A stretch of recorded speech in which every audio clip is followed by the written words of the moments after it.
Show starts now. Welcome to the Ryback Show Live. I am the big guy, Ryback. I appreciate you guys all joining me. Instagram, TikTok streaming live. The big guy, Ryback20. We're over at Twitter at Ryback. Streaming on Twitch, Ryback Rules. And YouTube at Ryback TV. Ryback TV. Where super chats are brought up on the screen. Your questions are answered on this show. Health, fitness, supplementation, mindset, life, pro wrestling, and everything in between and outside of that. Looking here, as always, guys, the show is brought to you by Feed Me More Nutrition, my premium supplement line sweetened with stevia and monk fruit. No harmful artificial sweeteners or colors, vegan friendly for men and women on feedmemore.com. You could save 20% with discount code RYBACKSHOW20. That's RYBACKSHOW20 at checkout to get 20% off. And check out my new Feed Me More maximum size and strength workout program that is available. It's in the description here on YouTube. It'll be over on IG after as well. TikTok, I can't put anything in for links as far as that. But if you go to feedmemore.com, it's on the homepage and under the product section as well on there with that. Great day. Just got home here and quick shower. Had a great workout, car conditioning session and sauna, and almost passed out. I had to get out of the sauna, and I cut it just a bit short of 30. I was supposed to do 30, and it ended up being like 26 or 27. And after the hard conditioning, I was overheating, and it's odd. Sometimes you could sit in there and I could be in there, and then it's like 40 minutes, and I'm like, oh man, it's been 40 minutes. And then other times it feels like it's been forever. And I look and it's like, geez, it's only been 12 minutes. And today was one of those days. And I was looking at the phone every minute, like, okay, come on, come on. And, but we got it in, and we got to take the dogs for their long walk later tonight. New Ozark is out for Ozark fans out there, which I'm sure you already know. I just found out today, it came out on Friday, the second half of season 4. So I watched one episode, and I'm going to probably watch a couple more tonight, and before I get to bed. And I love that show. And I actually started because someone said you should probably start Better Call Sal. Is it Better Call Sal? And from the Breaking Bad series. And I'd never had seen any of those. And they go, just start it. And so I watched one of those 2 episodes the last couple days, and I already really like it. I go, damn, there's like 50 episodes. So I'm like, it's because I try not to watch a lot of TV with that. But I was like, a little bit at the end of the day, not too bad to relax a little bit, and great entertainment. All right, let's jump into it. We've got some questions popping up, some super chats. We've got a new Rybacker in town. Welcome to Rybackville, Dwayne Fay Jr. I appreciate the love and support, and appreciate the love and support on TikTok as well with all the live gifts. I always forget about those, and I just looked. I go, oh, that's nice. So I appreciate the live gifts on TikTok as well. You guys are always the best. Good to see all of you guys. Hello. Let's see. Do I like rye bread? I use Dave's Killer Bread, and I'll usually do with my ISO Hungry protein shake. I do a natural peanut butter and jelly sandwich with my protein shake, because I used to put the peanut butter in the shake, and I needed a little bit more carbs because I do low carbs for multiple days, and then I do a higher carb day on the 4th day, and I usually goes out to being a moderate to high carb day on Monday, low carbs Tuesday, Wednesday, Thursday, where I have a little bit of carbs in the morning with my performance meal, and then a small amount with my shake for lunch before my training session. And then no carbs, or very few, I should say, because I eat a little spinach and few things that have negligible carbs in that, but very low carbs for those 3 days. And then Friday is a higher carb day with that as well. And then I do the 24-hour fast, which goes into, it would be 2 low carb days on that. One of those is a no carb day, the 24-hour fast, and then I eat that night, and I eat a very low carb meal, and then do another low carb day, which is today with the conditioning. And I'll get to do my carbs tomorrow and knock out a Ryback TV food video, which I got to figure out where I'm going to go for next week's for this video coming up here this upcoming week.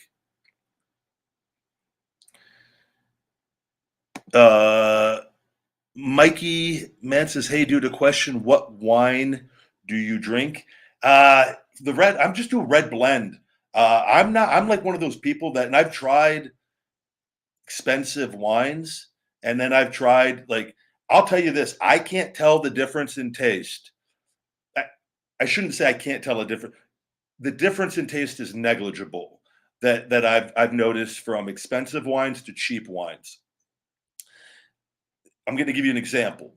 And I've had wine at back before I was vegan at very expensive steakhouses where you look at the bill and you're just like, oh, and you see it's just, and it was like, and you can't tell a difference. And like, you want to try to convince yourself that there's going to be something magical about it, but there's not. And so I've never, and just me, and I'm sure there's the wine experts out there that can just really tell a difference. I am not drinking the wine for that experience. I just simply like the feeling, and I usually dilute it with water and drink a bunch of water when I do it as well. So like a Yellowtail red blend or a 19 Crimes or what's another one? The Menage a Trois red blends are good.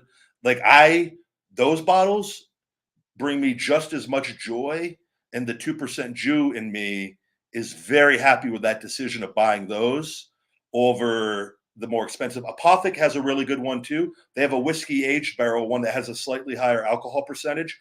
The taste on that one is slightly worse to me on that, but when I dilute it with water, it doesn't like. I very rarely drink wine just straight up. I usually dilute it with so much water on that and just sip it over the course of like 4 hours to where it's like very mild.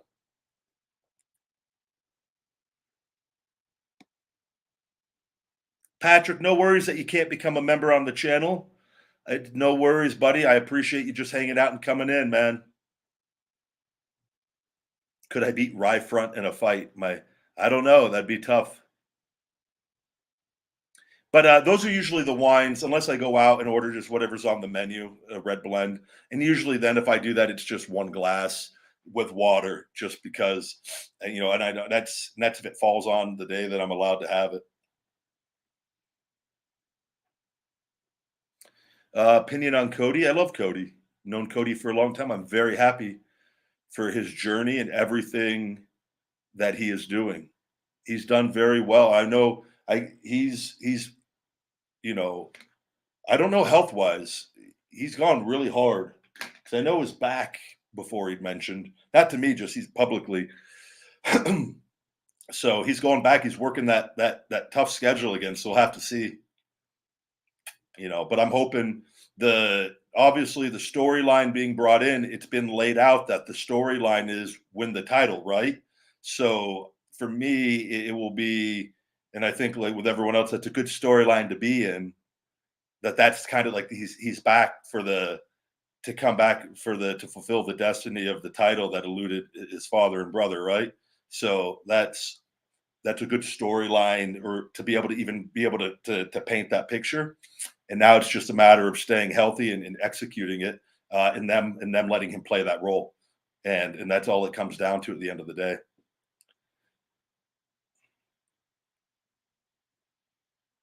I'm so proud of you for standing up to Derek, the oil boy. Keep it up, big guy. I wasn't lying. I tell you guys, Derek, the oil boy, I'm going to make that the title of the show. And then somebody put the timestamp, which I appreciate. If somebody ever wants to, just in the comments, I can't pin it because I pinned my thing, but it may be on some, it would be worth it to pin the timestamps. I'll copy and paste it though and put it in mine. If you guys ever put timestamps of important things, because I would like to do that for people there, like, because it is hard. Like if you put like something Mike Tyson incident on the title, which I like giving a title for some sort of description, because it does help for people decide, they go, do I want to hear that or not, rather than, but if you're a regular listener of the show, you know the format of the show, right? But it's good for getting new listeners maybe and things of that nature with that. And I used to have people that did that and then we don't do that anymore. Once I stopped doing the interviews with everything, it wouldn't be bad to do that again, though. I'm very hands-on with everything I do because I like things like if I do it, I'm like, oh, I'm going to do it because I'm detailed. But at the same time, then I get busy and like my priorities are a lot of other things other than this. This is more just BS for me with everything, and I enjoy it. And it's nice. It's extra little cash on the side with everything, and I get advertising from the audio, which is a decent little deal every month. It's not just everything adds up, right? And then on top of all the supplements, like that's my priority with everything. But which is a lot of people, like I said, they don't really understand the freedom of building a business and having that, where the cash register is going off at all hours of the day. It's a very powerful thing, but it's constant work and staying on top of it and doing orders and reorders and monitoring customer service with the team. And now I've hired a new team, a new marketing team, and like it's constant little things where your attention, not little things, big things, but like where I could do it on the go. I could work from the great thing, I go get a coffee. I could sit in my car with my phone and sip on my coffee before I go train and do an hour of work, which I often will sit out there in the parking lot and do things and make sure. And then even sometimes when I'm training, you always like, what is that person doing on their phone? I'm working. That's why I always say you never judge people that are on their phones, because like I could do everything from my phone, almost everything work wise. And it's nice. You don't have to sit at home and be like, hey, I just want to go to the park, go for a little walk. I'll sit on the bench and get some work done. That's the freedom of building a business. And I did all the groundwork, and I've talked about it on here to get the fulfillment and the customer service, right? And I did everything for over 3 years, and with Sophie, and that's why. And and like you can't cancel someone that doesn't care on that. But it's not even that. It's the freedom of I work for myself, and there's always to be as professional as possible with business and that.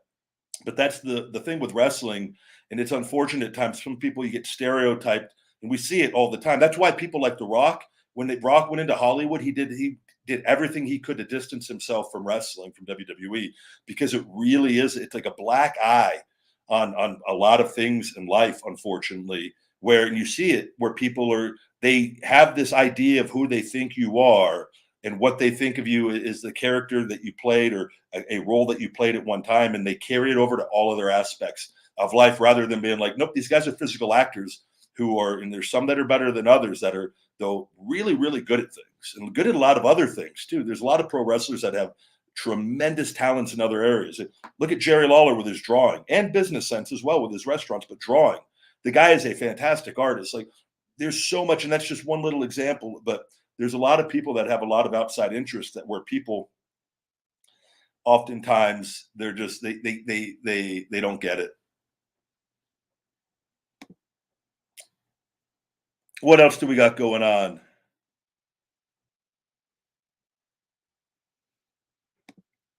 Throw a shell shock there.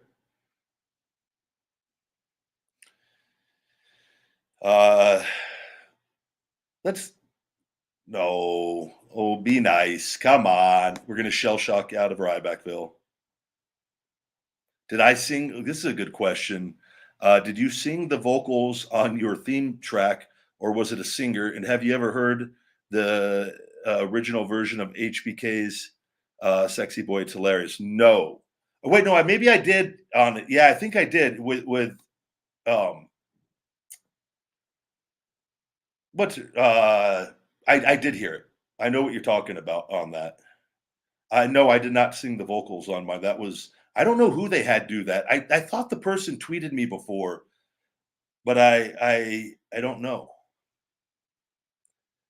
The supplements I use is Feed Me More Nutrition, my brand, and my ISO Hungry plant powered protein caramel cookie is the protein powder I use, which is on feedmemore.com. We've got another, thank you for the thank you very much, mitchiedj.com. Thank you, buddy. Do I have any tips for getting, Justin asking, any tips for getting more protein in daily? Finding it hard to get 1 gram per pound of body weight. I'm only 190, but it's still a lot of eating. No, so what you need to do, it's very simple on this. Here's the way, how many meals do you do a day? How many meals do you want to do a day? What is something I like to do? 4 meals a day, 3 meals and one shake. That to me is perfect, and I don't overdo it. Otherwise, like, and I divide the protein up. So you need 190 grams of protein a day. Boom, for over the course of 4 meals, man. Right? And that's all you got to do. You coming in just a little bit, what, 40, 47, 48 grams, 46 grams of protein in that area of the vicinity, 50 grams, make it an even number. And over the course of 4 meals, that's not too difficult. At least it's not that to me, that's not, I eat more than that. I can, so, but you got to look at what can you do consistently. And then you got to look at the foods that you're eating and can you eat those portions over the course of 4 meals? And if it's too much, then maybe you need to look at, like, what can you do? Can you do a bigger meal, like first thing in the morning, couple regular in between smaller meals, and then another bigger meal at night, right? And do the math on what you could do. And I'm telling you, it's just gotta you just gotta configure it to what will work in your life that you will do consistently. And there is to you don't over and I do this sometimes. I do eat a high amount of protein per sitting, but I do very well doing that. But I'll even sometimes when I have to start cutting calories, if I want to get a little leaner and I'm already manipulating my carbs and my fats, I go, I got to cut my protein down a little bit because I'm always on the higher end on protein on that. And that's just something everyone I've ever talked to, it's just there's even being, vegan and plant-based on that, like I can cut back on that a little bit more even.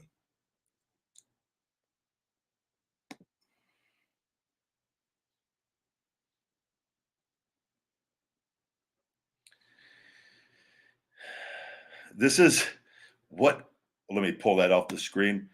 Uh what happens when someone is shell shocked out of Rybackville?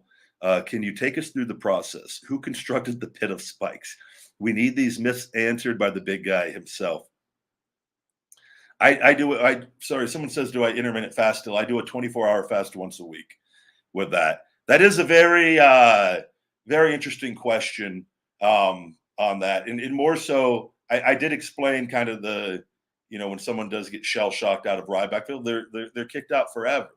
There's no second chances unless they kind of like in Practical Jokers where they do that show that segment where they come out as themselves and then they got to do the outfits. If somebody changes their identity to a different account, but usually the people that do that they can't stop the behavior and they go right back into the same behavior that got them shell shocked out of it to begin with. Very very rarely, and I don't have the statistics on this, does somebody come back into Rybackville and behave and like because I feel like they would want to tell me that they're like, hey, you blocked me 6 months ago and I've been in here ever since as a new identity, but I'm being good now. Like I've not heard that if that's the case. So I suspect a lot of the people that are getting shell shocked love getting shell shocked and taking multiple shell shocks out of Rybackville. As far as who constructed the pit of spikes, that's a good question. And we have to think about that. It was a very lengthy process, though.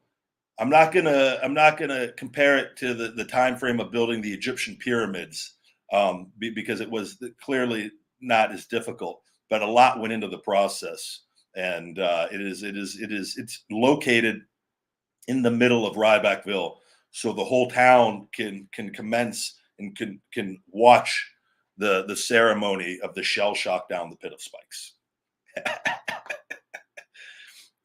Hey, Walter, good to see you, buddy. Walter Wozniak, double W in the house. Let's see. Currently making Beyond Burgers with Beyond Italian grilling. Hold on one second. Grilling with homemade seasoned fries. Oh man, those homemade seasoned fries with some ketchup sounds delicious right now. As I'm going a low carb, sounds absolutely. I got some of this. It's called Hungry Protein. It's vegan chicken, and it's the best vegan chicken I've ever had from the store. And they look like real chicken pieces. I cook that on a big salad, and I do a big whole bag of greens with some fat-free Italian and some ranch, vegan ranch. That's my next meal waiting on deck. Yeah, I do talk to quite a few of the other wrestlers from time to time. Just all depends. The I was just talking. I'm actually looking. I just messaged Gary Vaynerchuk's team. I was talking to Wade the other day, Barrett, and because the chip meme, I'm the content creator of the chip meme. And he just goes, you need to look into NFTs for that thing because he sees it everywhere. He goes, that damn thing pops up. And I go, yeah, I've been told it's on billboards in other countries. Like that, this thing is blowing up.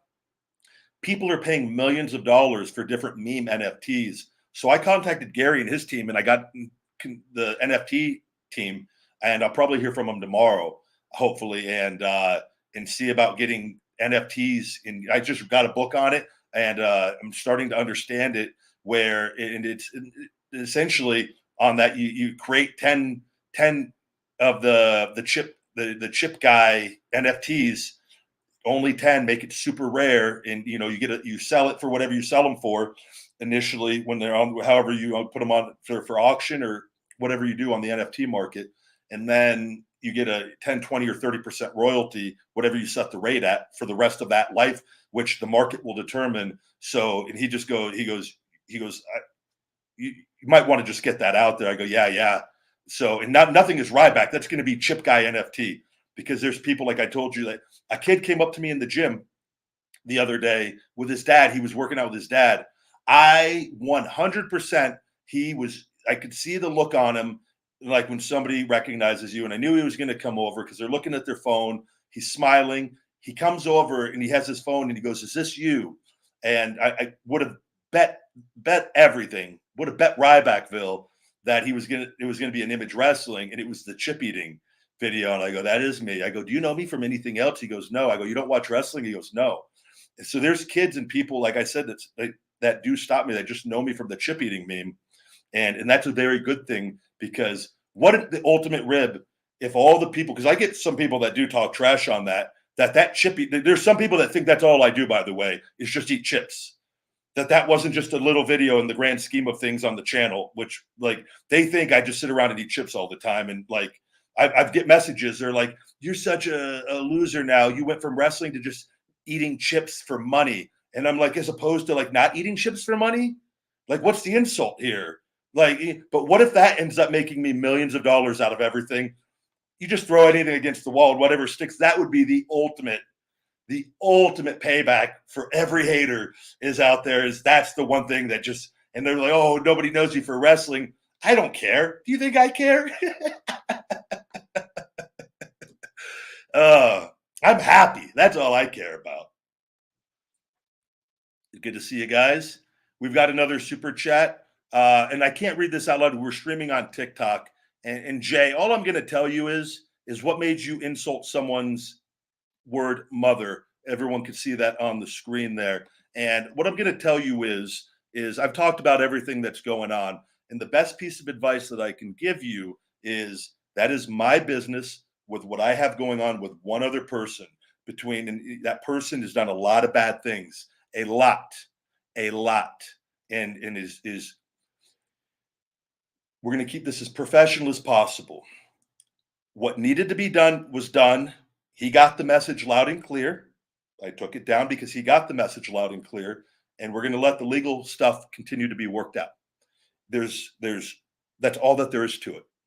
It is my business with that one person. It's nobody else's business, even though I did that there, because the people that see that will communicate to him that are following everything on that. And there's stuff going on that we need to get finished, and they have dragged their feet on. And I've been very patient because things have gone on, and I've been very professional with it. But we've extended this far too long, and I'm winning everything. So we need to get this wrapped up. He's doing some things, and he's done a lot, and I've talked about it. I'm not happy, and I needed to do what needed to be done, and like I said, there will come a point in time when it's all over, and I will explain things a little better if I can with what's going on. They want me to sign some stuff for good reason. Okay, so there's things that need to be taken care of on the legal end with that if they want that to be the case. All right. And that's me. This person, they put out lies. They've done a lot to try to hurt me. And professionally, they've made up lies on so many things with that. And I've stayed positive. And I just want you guys to understand you can be positive and loving, but I'm in a war with this company, right? And I don't have the money that they have, and I've won everything with that. But I could play the mental game as good as anyone, and I have no fear, and I've shown that from the very beginning. So my best advice is don't get involved in other people's business. To the best, I'm telling you, it serves nobody because you don't have an understanding of what's going on, and that needed to be done from what's going on my end. And I trust myself in what I've done to get to this point, and I just wanted that.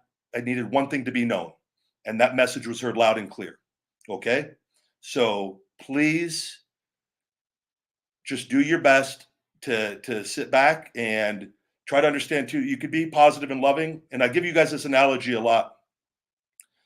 If you're sitting in your home and somebody breaks into your home and you're in the kitchen and you've got your front room and your everybody you love and care about's in that front room, and somebody breaks in through your into your house, and they're going to do very bad things unless you do something. Are you going to be loving and positive in that situation, or are you going to do whatever you need to do to make sure that that person does not do what they want to do? And that's what I'm going to leave you with that, because that is what I'm going through. And if you're not going through that, you can't possibly understand my situation, right? So please leave it to me to continue to handle my business. And it's all gonna finish. It's gonna be finalized, and we could all move on from it. But I try to tell people just do your best not to get involved in other people's business with that. And people can form opinions and judgments. And I can tell you, I see far worse things than I even said by all these great fans out there, right? It's that same group of people that go from one trending topic to the next of hate. And it's just filled, but it's not their hate. It's not your war. You go to other people's battles and then you distract and waste your time with it. And that's why I try to tell you, do your best not to get too involved with other people's business. Even though there might be some things public that needed to be for the people that watch my accounts to go back and communicate that message over some things going on. You know, nobody's going to tell me how to not talk. Nobody, I don't work for them. So when I see things, and I'm not going to go too far into it, no, you've already done so much harm. You stop it. You have no control over me. I'm going to show you have no control over me. And there's just what needed to be said was said for things going on. And it's going to wrap up. It's going to be finalized, and we're going to move on. But I've not backed down this whole time, and it's certainly not happening now. And people can form their opinion, like I said, but unless you're in my shoes and have gone on and understand what has gone on, and I've been very transparent with a lot of you guys and communicated what's gone on with everything to the best of my ability with what I'm allowed to say and things. And like I've said, in tune, the people in the wrestling world, everyone knows what's going on that works there. And people go back, though. People go back because their legacies are connected to the company, or financially they need to, and things with that. And this is it's a very personal situation, and what it's a war, and it's going to be finished very soon. And like I said, that analogy that I gave you is the best comparison I can give you to what's going on. All right. So do your best to try to not form judgments on things that if you don't fully understand looking on from the outside. And I can understand why I completely get why people can get angry over that and seeing that, but it's typically ignoring all the facts leading up to everything going on. And like I said, they don't know the particulars that are going on right now with things. Okay. So another shell shock.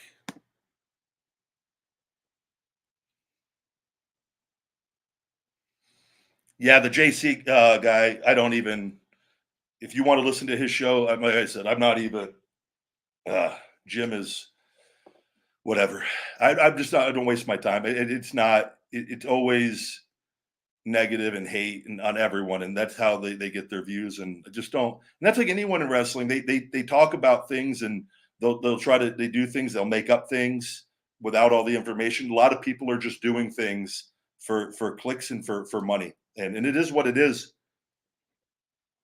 But there's a lot of just There's, like I said, a lot of garbage out there, but that's up to you, the individual, not to listen to that, and not to let that kind of stuff let you form opinions and go out and spread hate over things that you don't know, right?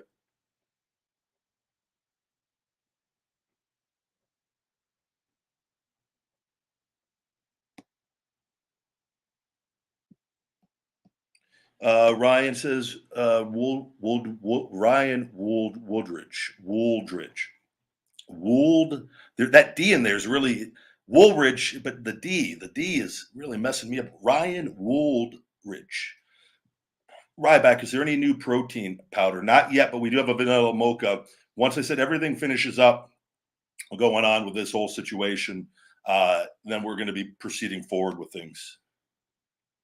Did the Goldberg chants ever bother you? No, not because the Feed Me More chants were always way more outside of when I turned heel there, and then people would do it. But a lot, like when we go do like European tours, I was doing promos on those European tours, and we had a couple lines that worked like a charm, and completely the crowd popped and stopped the chants with that. And like I said, they always made noise regardless. And you ever see when I was babyface and they would start up, if you go back and watch a lot of I would literally wait to a point, and I would switch to the Feed Me More taunt, and they would stop and go right into the Feed Me More. And the Feed Me More would drown out that in a heartbeat. Never once did that not happen. So that to me was never an issue. I wish I was allowed to address it like I did on the European tours. And then I eventually was told like not to, because it was working with that. But like I said, if they're making noise, and at that point I was already over, and I was over in my own way. So it wasn't like, it was like I said, if the small people are still making noise, noise is noise at the end of the day. A lot of people can't get noise at all. So to get noise in multiple avenues is always a good thing, regardless.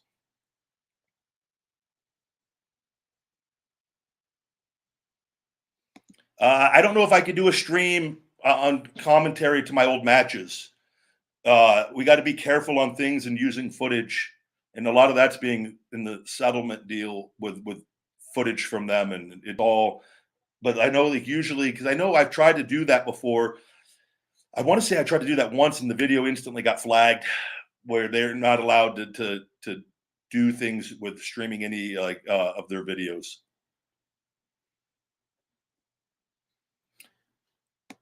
Thank you for the super chat, Drew. Because you always get asked this, and for the millionth time, when are you getting back into wrestling? We're going to see. We've got to let all this stuff finish up legally. I'm in a very good place. I'm training very hard. My shoulder continues to get stronger and better, and we got to that. I got to get this wrapped up. This stuff has been getting delayed for months. I thought this was all going to be over with actually by now, which is why, like I said, it's been getting delayed, and we need to finish it and get it all. I want it behind me, and I want to be able to live my life. I don't want them connected to my stuff, which they shouldn't be in any way, shape, or form. And what's gone on is highly illegal with this, and it's so corrupt. And I want to be able to just get that part of it over with, and then we could see with everything, right?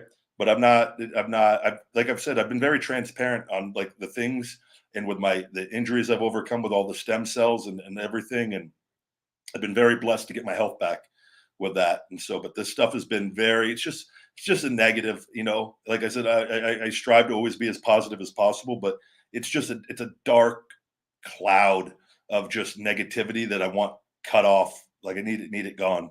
So, and I think I've done a fantastic job of with a lot of what's gone on.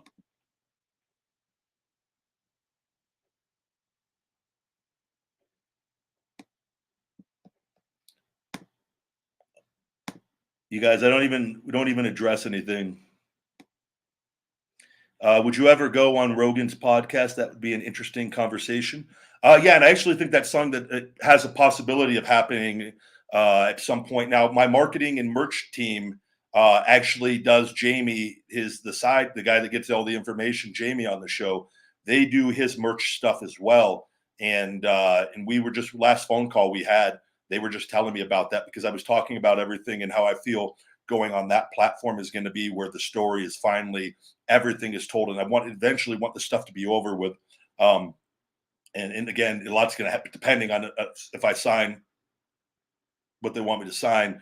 Some things won't be being said, but my story, at least from what has really truly gone on, will be heard by the masses. And I think, like I said, the positive is the needing a 5-disc fusion and shoulder replacement at 34, and now at 40 being completely healthy and strong, and like it's a beautiful thing. And it's been so much physical work to get to this point, and I got to go hang on my pull-up bar for 15 minutes here after I do this, and do more lacrosse ball and golf ball scar tissue stuff. And but like it's a beautiful process, and there's so many different directions it can go, but hopefully it'll be a positive, and it'll be, overcoming all the hate and negativity, and for an amazing comeback at some point in whatever capacity that is.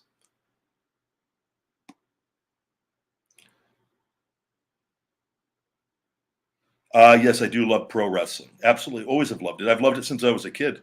And then it was just something that I always wanted to do with that. And I've always been, I've also got the thing where, like, if I wanted to do something, I go do it. I have a lot of passions and different things that I love. And I understand, like, I've never been caught up, even like I've never been caught up wrestling wise. Like, and I talk about this, like with the championships, and I say all championships are props in all organizations and all sports with that, and they all have different history and meaning over time with that stuff, right? But like I could be perfectly happy because I look at it. Obviously, as you get into wrestling, you want to play the biggest role possible, the highest role possible, which would include that, right? But I'm like I said, I go to Starbucks, I go get a black coffee, I'm happy. I get to hang out with my dogs and play with my dogs. I'm beyond happy. Like I have never, I'm financially, I have a business, and it's getting bigger and bigger, and becoming and making more and more money. And I love having options and freedom. I love entrepreneurship on that. I love health and fitness. And I've combined all these things into my life that have always been a part of my life, and with wrestling with that. But I'm of the mindset, like I could be happy. I can find happiness in anything at any point in time because of my mindset with that, so it's just, I'm not one of those people that says, like, I need to have 20 championships.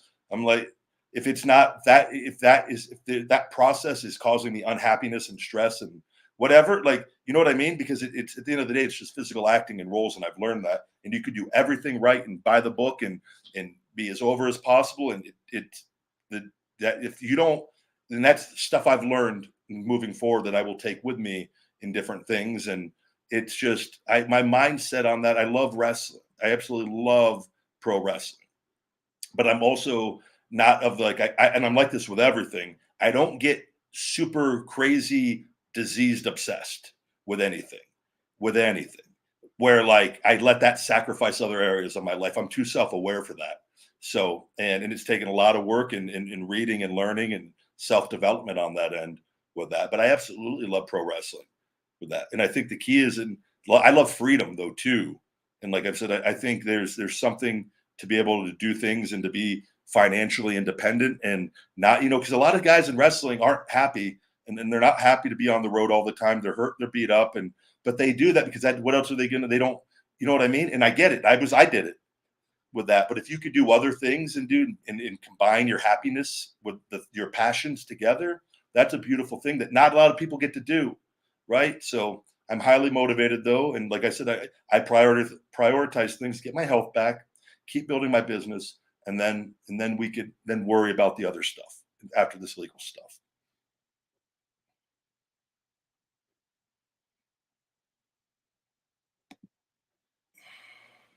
You're welcome, Justin. Thank you very much.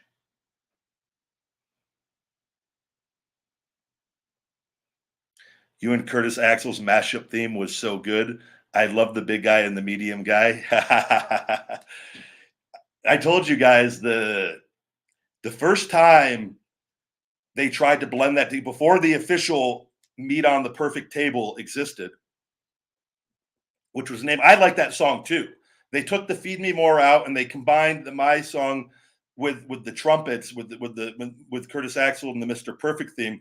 I always pop for that because I go, how cool is it that I got Mr. Perfect's theme and with Curtis in his theme, and like, but that was where it originated from. I go, that's pretty badass.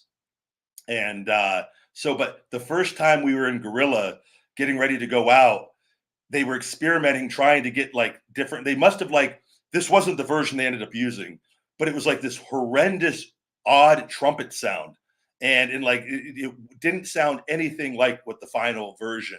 And then like they're like, "Go, that's your music," and we go, "That's not our music."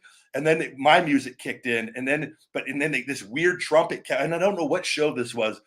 We're laughing hysterically that we had to go out there and like it was that I was like, we go, "Oh, that is so horrible." And then they fixed it and got it. And I liked the version they did. They've always done a good job on the music. I loved my theme song. I thought Curtis had a great theme song, and I thought they did a good job combining it.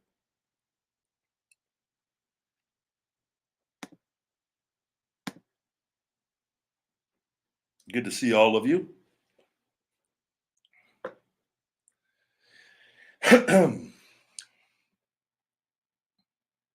Hello, hello. Throw another shell shock there.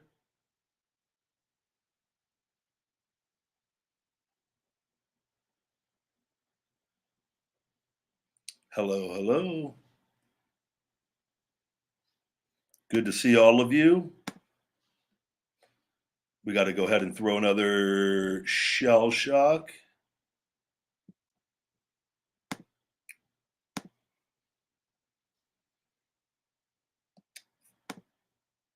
Thank you very much, Finish. Always greatly appreciated. Throw another shell shock.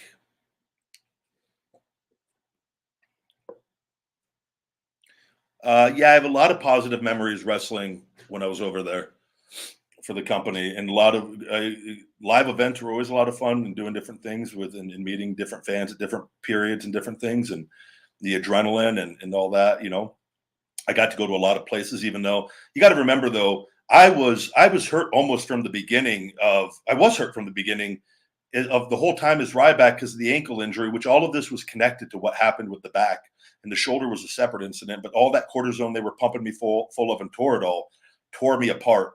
And this isn't regular injuries. This was all from the ankle and nerve damage from that. And this is what people, this was very it was just stressful because like I said, I did a lot for them and dropped a multi-million-dollar lawsuit because they threatened me and said it was going to cause a lot of negative press, and whether they were lying or not. And I trusted them. I go, you know what? I'll stop this because everything's good, and I think I'm going to make more money based off where I was because it was red hot. And that no, they stabbed me in the back and they lied to me, and it was just one thing after the other. And a lot of people don't understand like how long this from the very beginning was just strained, and that in the creative aspect of that was just an extension of what was going on, and that's that. And I was very positive and loving, and I always just had the great attitude about everything up until I finally said no more and I'm leaving. And that because my happiness and I was hurt every day, it was just not a good thing with that. And there was the last couple years were pain every single day, far more. I needed a 5-disc fusion, and you're expressing to them that you're not right, that you're hurt, and essentially falling on here, take more of this, take more of this.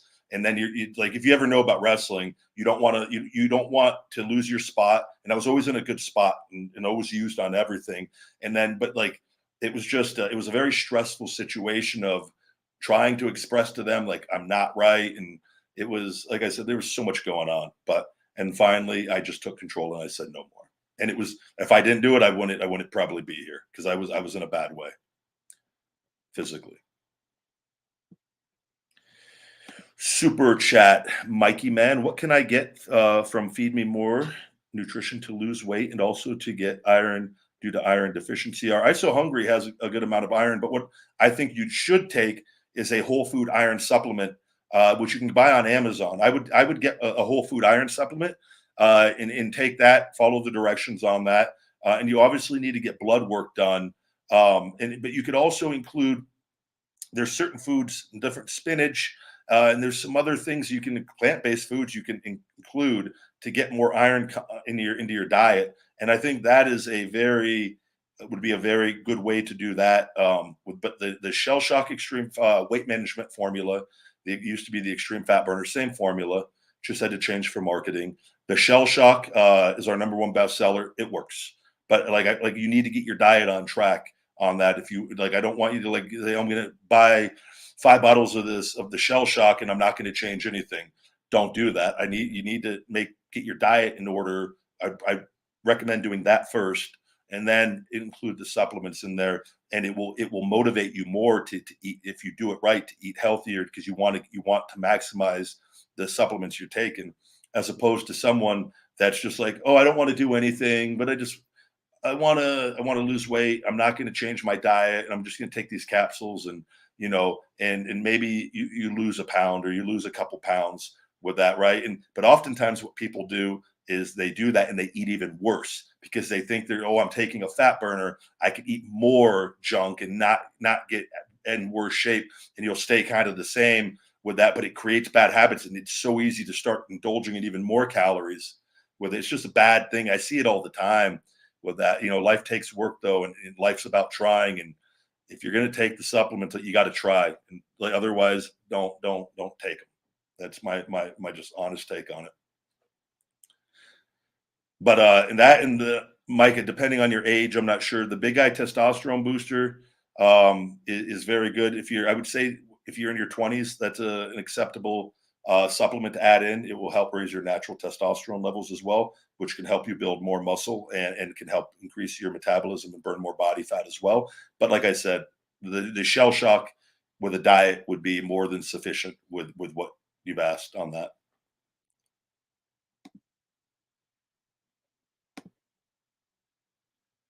Good to see all of you. Hello, hello.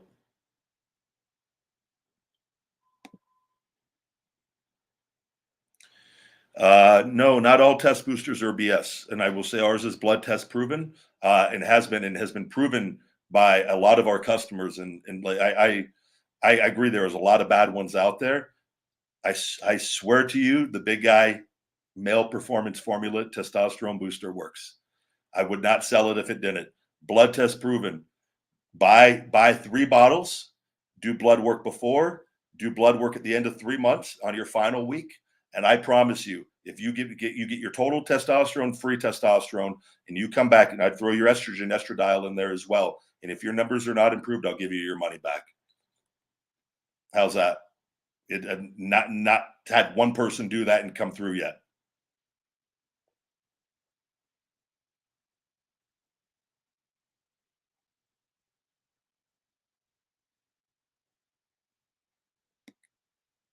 Yeah, Sophie and little guy, it's just dependent on if they want to come over and pop up and make an appearance. Sometimes they're not with me though at the time, so it just all depends. Did I enjoy live events or TV more? I enjoyed the live events. TV was always fun. The adrenaline was always fun. Pay-per-views were always fun with that, but the days were longer. Live events, you're getting there a couple hours before the show, sometimes even later, depending on when you're going on. If you're on later in the day, if you're going main event, you get there an hour before the show. You got your match already. You know who you're working. You already got your stuff down. It's just a matter of getting there, and you come from the gym, you're already warmed up. You just, you time it out, and you get your routine, and you get your gear on, and you get warmed up, and you go out, you do your match, and you get in the car and you go to the next town. That was life for years on that. It was even better, like, than once you're there, and like when you had longer drives, and they like you get to a certain point where they're like, and you're already proven, and where they let you just get out of there, and there's like no heat or anything, and they're like, no, get out of here. And you watch some matches when you can, and then, but usually it's just, the main thing is you're there, you perform, you execute, you deliver on your performance, and then everything else, get out of there. When you're new, they expect you to, like, it's kind of, you just stay there. I remember there was a thing, like, this is just to give you an example. I think it was Tyler Breeze, if I'm not mistaken. They told him to leave. I think it was TV. He wasn't being used on something, and I'm almost positive it was him. And somebody told him to leave, and something happened. Somebody got hurt, and they needed somebody for TV. And he was already like a couple hours or an hour, something away onto the next town for SmackDown. And there was like heat. It was ridiculous. And like, I'm like, you guys told him to leave, but that's like the invite. It's crazy land. I'm like, how can a guy get in trouble when you told him to leave? Like, he would have, if he's damned if he does, damned if he doesn't. Like, come on. it's crazy, some of that. But you get to a point, you're just like, nope, go ahead and get out of there.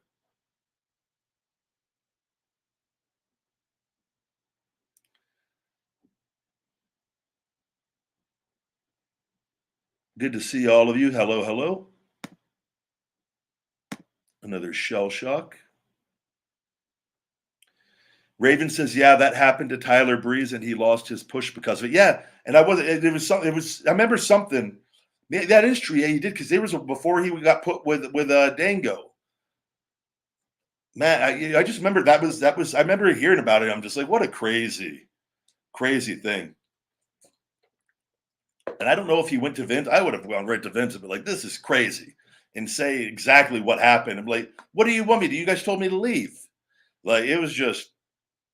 But that's the environment, man. That's the environment. And if you know, you know, and if you don't, you don't.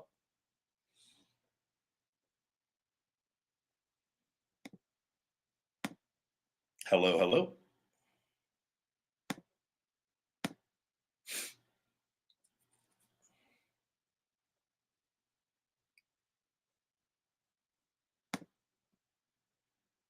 My day is going well. Thank you very much. Why did Brian Danielson start calling you the Ryback based on your experience with him? What would you say is the one thing that impresses Vince the most? I don't know. Yeah, Dan. No, Dan always just said the Ryback. I don't know. I honestly don't. I don't understand. I don't know if that was his way of making it the Rock or what.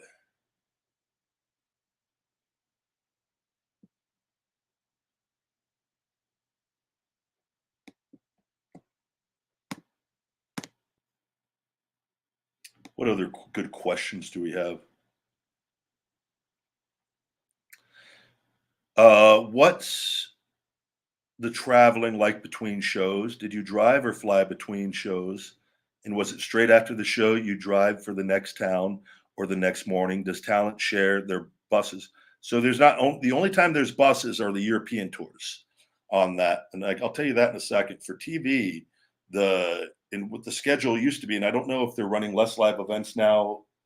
I think they're running a few now from what I'm seeing. And I know they're on a tour right now, right? Because I've seen Drew and Cody posting some stuff. The first 2 years of my schedule there was 5 days a week on the road. So I would fly out for live events from Las Vegas Friday, Saturday, Sunday, Monday, Tuesday. On Friday morning, I would get up between 2 and 3 a.m. in Las Vegas because I would have to be on the first flight out of Vegas, being West Coast. Unless shows were on the West Coast, that was an easier thing. But most of the shows are East Coast based and Central. And then they do like a West Coast loop, but it's not nearly as much as the others. So more often than not, it was up at 2:30, 3 a.m. at the latest. Depending, some flights were 5 a.m. or 5:05 a.m. and some flights were 6 or 6:30 a.m. And I live a good where I got to leave. I'm 35, 40 minutes from the airport if there's no traffic, right? So I'm a bit of ways where I'm at.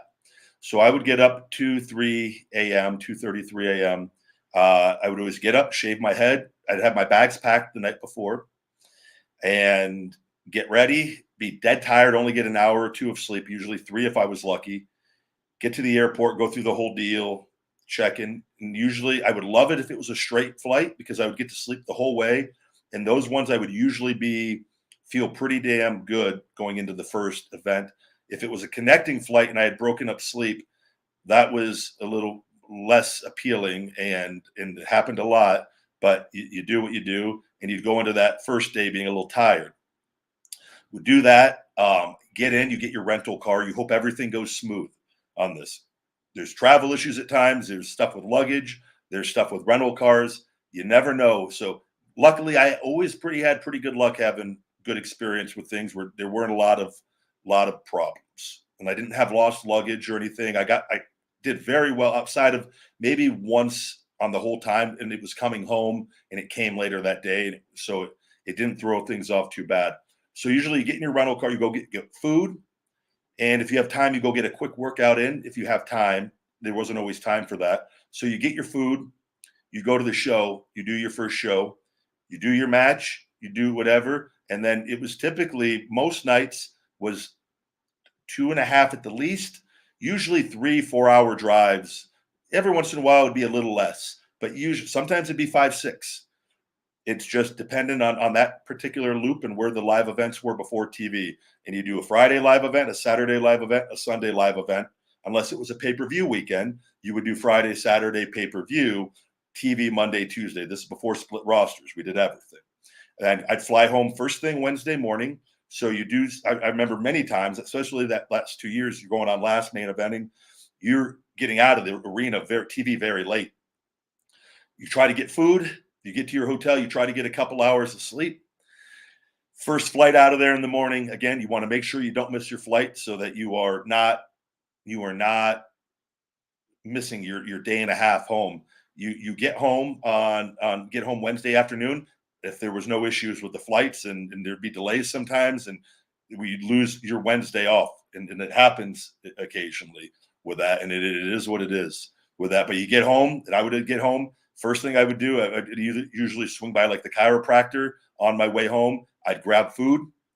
I'd get home. I'd take my bags upstairs, and I would do all my laundry, wash all my wrestling gear, then wash clothes, and then figure out. I would try to get my bag packed as quick as I could, so that I could just enjoy the rest of the time until.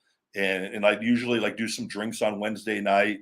And then because it was the only night I could really relax, I didn't have to worry about getting up for anything, even though I would still want to get up, but like, and you're traveling from like East Coast, West Coast, and the time zones. And you got to be on top of everything. And I got adjusted very quick to it. And I never had I only think I was really screwed up sleep-wise too, coming back from Iraq. For whatever reason, we did a tour and went to Iraq, and I think we were in Riyadh. And I just remember I was really, really off for a few weeks where I was just tired at random times. But other than that, I didn't really get it. I think maybe when you first start doing the schedule, it's a little rougher. But then like you either adjust or you don't. But it's a brutal schedule on how it was. I mean, it's brutal. And then the European tours, you're over there. I prefer to drive and have your alone time and listen to my audiobooks. But the European tours, which are fun in a different way, but you get bussed because of traveling, and there's flights, and every once in a while there'd be a flight in the States if it was too long of a drive. Very, very rare, but occasionally there was. But the European tours, it's usually you all fly from TV to overseas, and you start at 21 or 23 or 24-day tour where you're wrestling like 17, 18, 19 days. And you're just going from country to flights, buses. It depends. Some are easier than others. But that's a pretty intense thing. You have shuttles for the gyms over there. So you get up in the hotel, they have catering, breakfast. Lunch was usually on you. They'd have catering at the show for dinner and that. And then you order hotel food, in between and for your meals or your protein shakes or bars or whatever you have with you, right? With that. And then after a show, you shower, you all get your stuff. You got to wait for everyone to get on the bus. So like, whereas in the other shows, you can just get out of there and hit the road. When on these European tours, you'd be dead tired.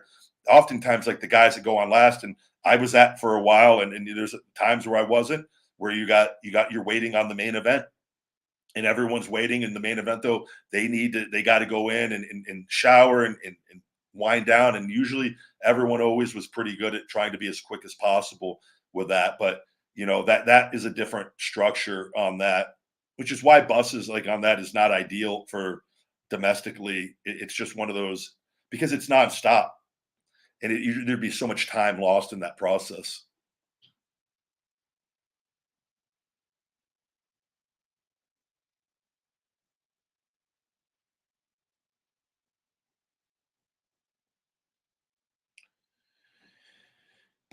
Yeah, I like Braun Breaker a lot. I talked to him. I haven't talked to him in a while, but he used to message me before he got into wrestling, and he'd have some questions, and I like him a lot.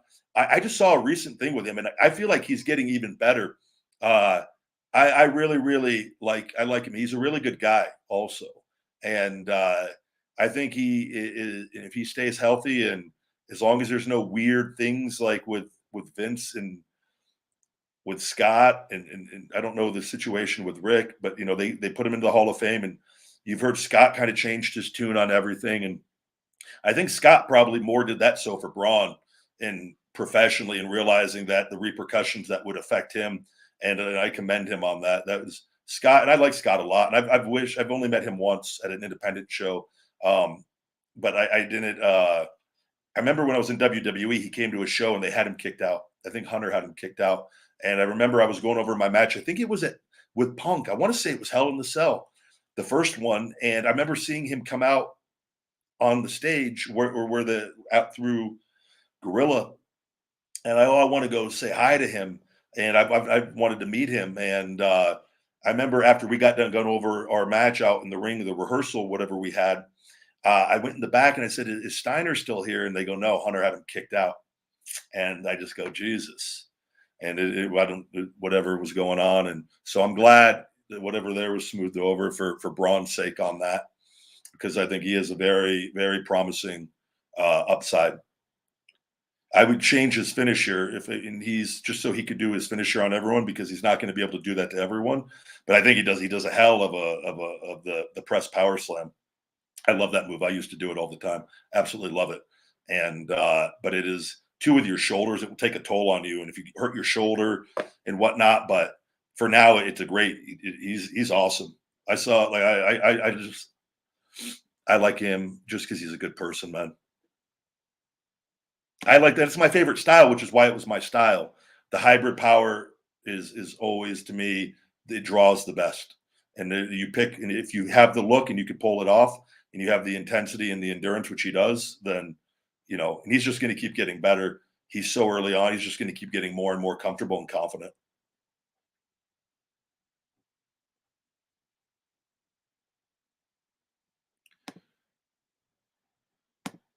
Yeah, I think some of you guys make a little too much over some of these things with that. So,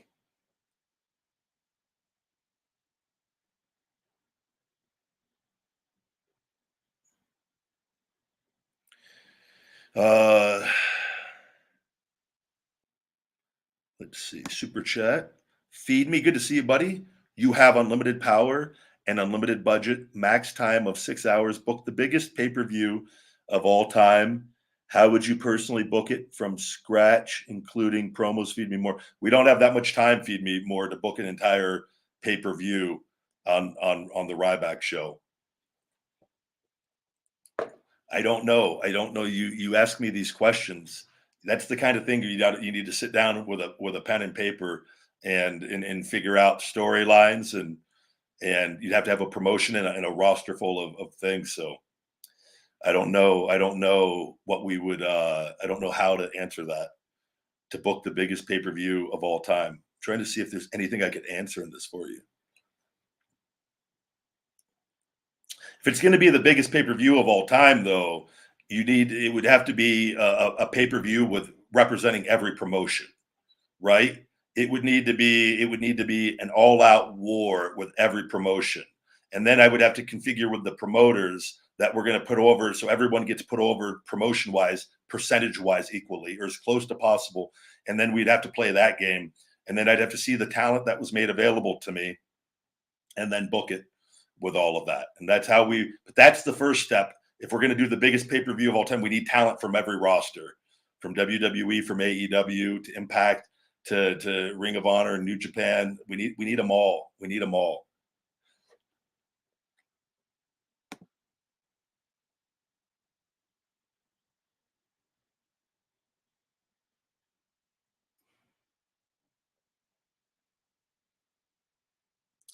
Let's see if there's. Hello. Another Shellshock. Appreciate all the love and support. Yeah, I've seen chiropractors. I do think they're good when you, especially, if you're, when you're wrestling routinely, your body and like your hips and your back, you're constantly like in those bumping and small crashes, right? So there'd be times your hips get off, your pelvis gets off slightly, and it could be very painful. you have a pinched nerve in your back every once in a while, and you got to get your leg to where they do the leg pull. And I remember randomly that something with the sciatic nerve got pinched, and it is excruciating, and it's stuff like where I remember it was overseas, and the doc and they would give adjustments in there, and he was able. It was the one time he pulled it, and it literally released right then and there, and I went from being in excruciating pain to no pain at all, and I'm just like, man, the human body is just, it's crazy how something could just be slightly off and cause so much pain. But chiropractors are very beneficial for that. And I know some people, they're like, oh, this and that, they're quacks and whatnot.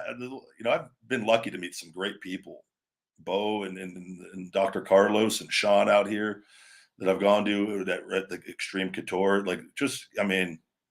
They've helped a lot. But I've had injuries where my scar tissue, where I got a lot of my work that I have to do is on my own, unfortunately or fortunately, depending on how you look at it. I think it's fortunately, so I don't have to drive out there all the time. And where I got to do my scar tissue stuff, do my shoulder hangs, and I'm just keep getting stronger and stronger. But it's in the grand scheme of things, it's hard. I know a lot of you don't understand. It was all game over. Needed a 5-disc fusion and shoulder replacement. The back alone is a miracle. That is 100% healed. The shoulder is, because that wasn't, I didn't focus on that as much, because I had to focus on the back primarily at first, because I go, what's the more important? And I go, my back, because there was no doing anything if that didn't get better. And I've been very blessed and very protected on that, and met some very, very good people.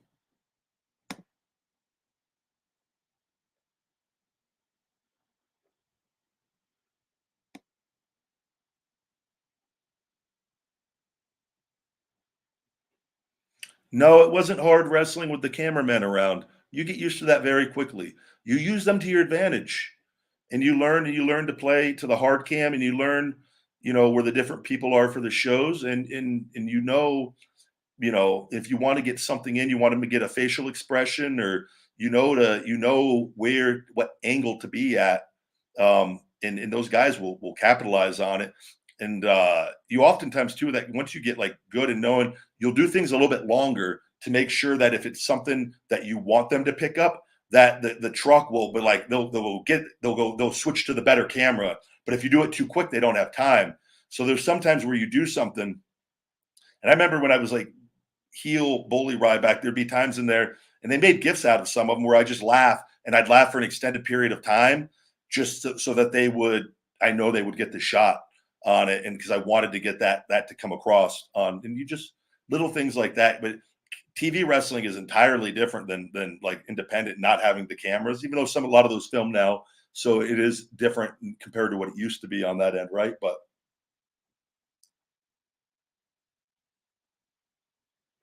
good to see you guys. Ryback's laugh is my favorite laugh.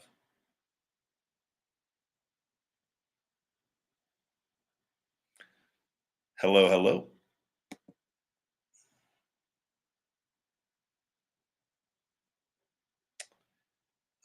Trying to see if we got any more good questions here.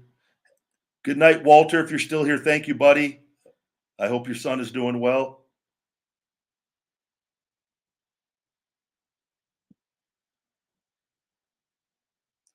Oh man, I love JBL's clothesline from hell. I thought that was absolutely brutal how he made that look.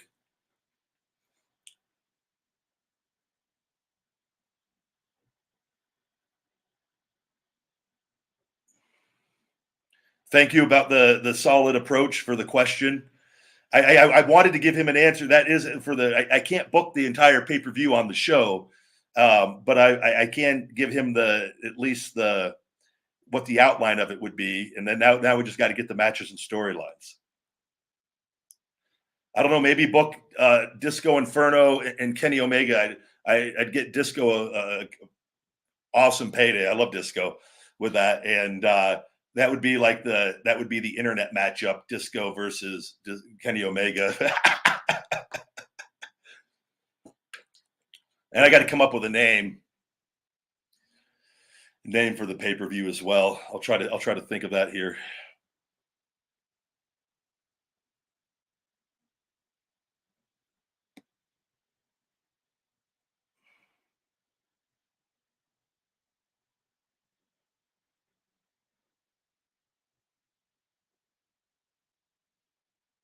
Hello, hello.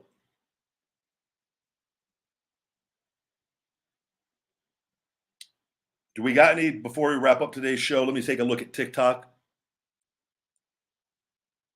Good question from TikTok. What bump or type of bump did you hate taking? I'll tell you, power bombs, and I got power bombed a bit by the Shield in the ring, not in the other through the tables and all that. That stuff's a breeze. The one in the ring, and I took a power bomb from Cena before that got me a little bit, and that's not his fault on that. That move is just you got to really the way you come down on it, you can get rocked a little bit depending on it. So that would nothing horrible. That'd be like the one you're going to feel that a little bit. You're going to be a little sore maybe from that, and even in taking it as safely as possible, it's a higher impact move, you know.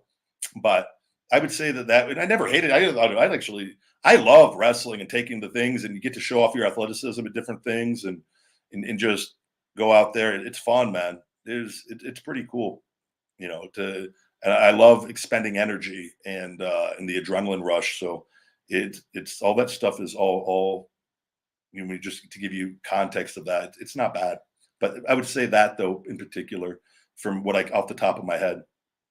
But I mean, too, anything if you do a superplex, done those off the top, you're going to feel that because it's just coming down at a faster rate from a higher point, right? So it's just simple that's gonna hurt more. Thank you very much on saying the ambulance match was fire. That was a lot of fun. Me and John had a lot of really I thought solid matches.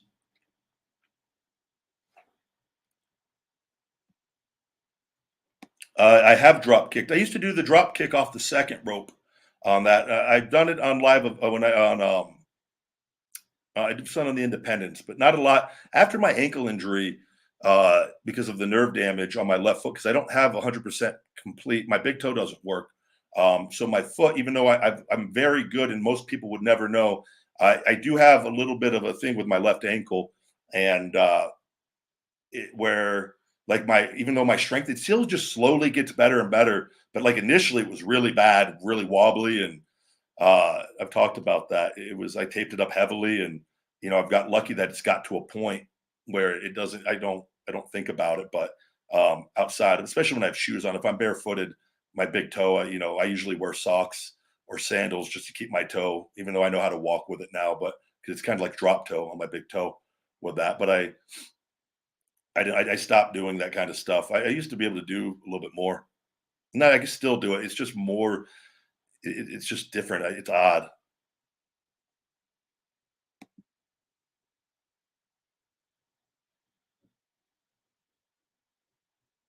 Hello, hello. All right, guys, we're going to go ahead and wrap up today's show. It's greatly appreciated, as always, for all the love and support. Check out my Feed Me More Nutrition on feedmemore.com. You can save 20% with discount code RYBACKSHOW20. Check out our BMR calculator on there. It's free on the homepage. If you need to track your calories on how many calories you need per day, you don't know where to start, that is a great input, all your information. That will give you a very good starting point on how to start tracking your calories, looking at nutrition labels, and then you just got to do a little bit of work, and it's really going to help you start making progress. And I've got my Feed Me More maximum size and strength program available for sale. Now, like I said, you can save 20%, discount code RYBACKSHOW20 over on checkout, at the end of the checkout process over on feedmemore.com. Thank you guys very much, as always, for the love and support and for tuning in today. Available on all podcast platforms. iTunes reviews are greatly appreciated. And until next time, my friends, stay hungry. Feed me more.